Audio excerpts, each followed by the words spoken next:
लोकसभा चुनाव 2024 के लिए मध्य प्रदेश की सभी 29 सीटें जीतने के लिए बीजेपी ने अपनी तैयारियां शुरू कर दी हैं। बीजेपी ने लोकसभा चुनाव के लिए अपना लक्ष्य 60% वोट हासिल करने के लिए तैयार किया है। 2019 के लोकसभा चुनाव में बीजेपी ने मध्य प्रदेश की 29 सीटों में से 28 सीटें जीती थी और प्रदेश कांग्रेस के सभी दिग्गजों को धूल चटा दी थी।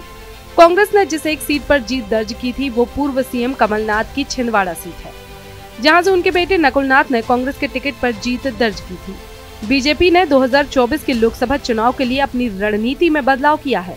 2024 के लोकसभा चुनाव के लिए बीजेपी प्रदेश की सभी 29 सीटें जीतने के उद्देश्य से आगे बढ़ रही है। जिस तरह से बीजेपी ने विधानसभा चुनाव 2023 में 163 सीटें जीतकर कांग्रेस को चारों खाने चित किया है, उससे बीजेपी के प्रदेश के आला नेताओं का आत्मविश्वास काफी बढ़ा हुआ है।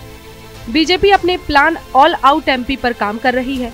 गौरतलब है कि भाजपा ने मध्य प्रदेश के अपने किले को 20 साल से बचा कर रखा है और जिस तरह से विधानसभा चुनाव में जीत हासिल की है, अब वह उससे आगे बढ़कर लोकसभा चुनाव 2024 में क्लीन स्वीप की तैयारियों में जुट गई है। भाजपा ने राज्य की सभी 29 सीटों के लिए खास प्लान तैयार किया है। बीजेपी ने पूरे एमपी को ग्वालियर, चंबल, बुंदेलखंड, विंध्य जैसे क्षेत्रों में बांटकर प्लान बनाया है। गौरतलब है कि केंद्र सरकार की पहल पर पहले ही विकसित भारत संकल्प यात्रा चल रही है। इसमें वरिष्ठ मंत्रियों तक को लगाया गया है। इस यात्रा के तहत हर दिन 2 ग्राम पंचायतों को कवर किया जा रहा है। भाजपा ने सभी जिलों की अपनी टीम को इस यात्रा से जुड़ने के लिए कहा है। वहीं राहुल गांधी लोकसभा चुनाव से ठीक पहले एक बार फिर अपनी भारत न्याय यात्रा शुरू करने जा रहे हैं, जो 14 जनवरी को मणिपुर के इम्फाल से शुरू होगी।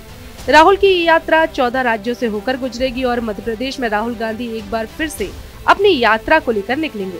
लेकिन ये देखना दिलचस्प होगा कि क्या राहुल गांधी ये यात्रा कांग्रेस को कुछ सीटें जिता सकेगी या बीजेपी एक बार फिर से राहुल गांधी की यात्रा पर भारी पड़ेगी।